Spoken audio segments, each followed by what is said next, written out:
Maman gâtée, tu m'as manqué. Oh là là. Je t'ai pas eu depuis combien de temps? C'est parti pour la première partie de mes achats de la Japan Expo.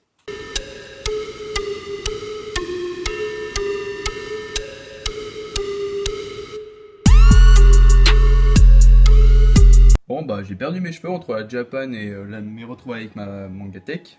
Bon, trêve de plaisanterie. Tout d'abord, j'ai acheté le tome 2 des Fleurs du Mal. Alors, c'est un très bon tome. On apprend déjà un peu plus sur les vices de la perversité. Excusez-moi. Et on va voir que le héros, il évolue justement dans ce côté malaisant. Ce malaise-là bien sombre. Franchement, c'est très cool et ça promet pour la suite. Le tome 3 de Jagan. Alors là, le héros va commencer à faire équipe avec des semblables de lui. Et franchement, ça devient très stylé. Le tome 4, il promet, mais j'ai peur que ce travail d'équipe, il cesse déjà. Surtout que là, il y a un petit peu une critique sur le côté marketing. Ça y est, il y a un héros, une personne connue. C'est bon, c'est du business. Mais en tout cas, très bon tome, car il nous montre que pour se battre et pour que le héros utilise ses pouvoirs, il a besoin d'une raison. S'il n'en a pas, il ne peut pas. Nous enchaînons avec le tome 8 de Sunken Rock, très très bon. Et là, c'est un mélange entre la mafia coréenne et italienne. Mais juste avant, il y a deux petites histoires, un du point de vue de Yumin et l'autre du point de vue de Ken. Mais franchement, le mélange mafia italienne et coréenne, c'est très stylé. Et un nouveau personnage apparaît, qui est bien sûr italien. Et il va faire équipe justement avec la Sunken Rock Team. J'ai acheté énormément de mangas, donc il est normal que je vais faire plusieurs vidéos achats manga de la Japan Expo. Mais durant ces achats, j'ai acheté énormément de one-shot, dont Our Summer Love. C'est un one-shot, il est extra, il est vraiment très bon. C'est l'histoire d'un romancier, il retourne sur l'île de son enfance. Et durant son enfance, il était à tomber amoureux d'une fille qui lui apprenait à nager. Et cette fille avait aussi une petite sœur, ils traînaient ensemble. Et en retournant sur cette île, bah bien sûr, il va tomber sur ses petites sœurs. Car, en fait, la fille en question est morte. Et du coup, il apprend par la même occasion qu'il y a un fantôme au phare. Et il pense que justement, le fantôme, bah, c'est la copine.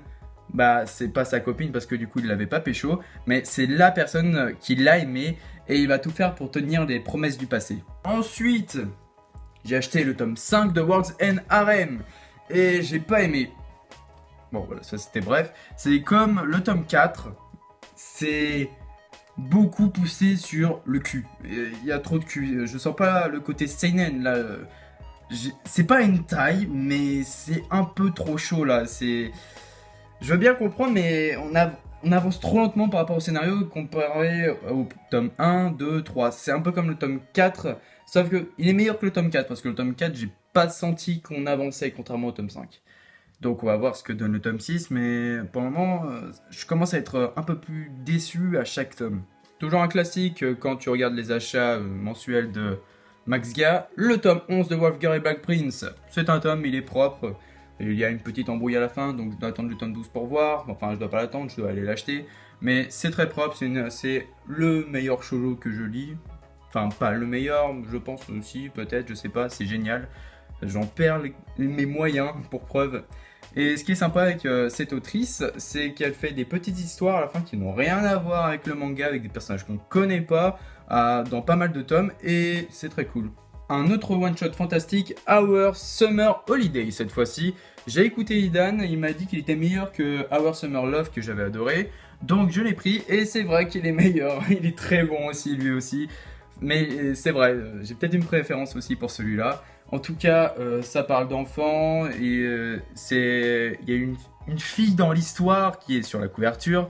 Elle a de nombreux secrets. Et notre héros, c'est le garçon qui est à côté. Et l'histoire est vraiment magnifique et très sympa. Je vous la recommande. Ensuite, j'ai acheté les 4 premiers tomes d'une grosse série. Stand Up Love Story. C'est mon premier taille. C'est très soft, mais j'adore. C'est vraiment génial. Vous voulez savoir pourquoi? C'est parce qu'en fait, il y a des petites stats, des petits conseils par-ci par-là. C'est vraiment très sympathique.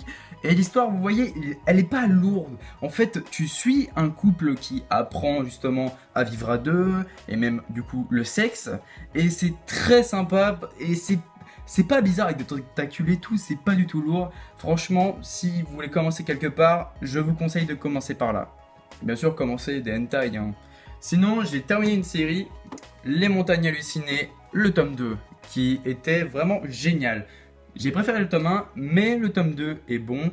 Et il faut savoir que du coup, c'est une adaptation en manga d'un roman de Lovecraft. Lovecraft. Ouais, bon, c'est pas trop ça mon anglais, mais c'est pas grave. Mais c'est vraiment monstrueux au niveau des dessins. Le dessinateur, c'est Gutanabe, et il est vraiment très fort. Franchement, si vous voulez une série courte, je vous la recommande. Mais les tomes coûtent 15 €. Et c'est en 2 tomes, du coup, ça devrait vous faire 30 €. Nous arrivons au terme de cette première vidéo achat de la Japan Expo. J'ai beaucoup de mangas que j'ai achetés, mais je vais vous présenter à chaque fois que j'ai lu. Alors là, les tomes, je les ai lus durant la Japan et durant mon retour. Et du coup, la prochaine fois, c'est dès que je juge qu'il y a assez de mangas, je ferai la suite. Donc on se retrouve très rapidement, justement parce que je lis rapidement, pour une prochaine vidéo. C'était MaxGa. Bye.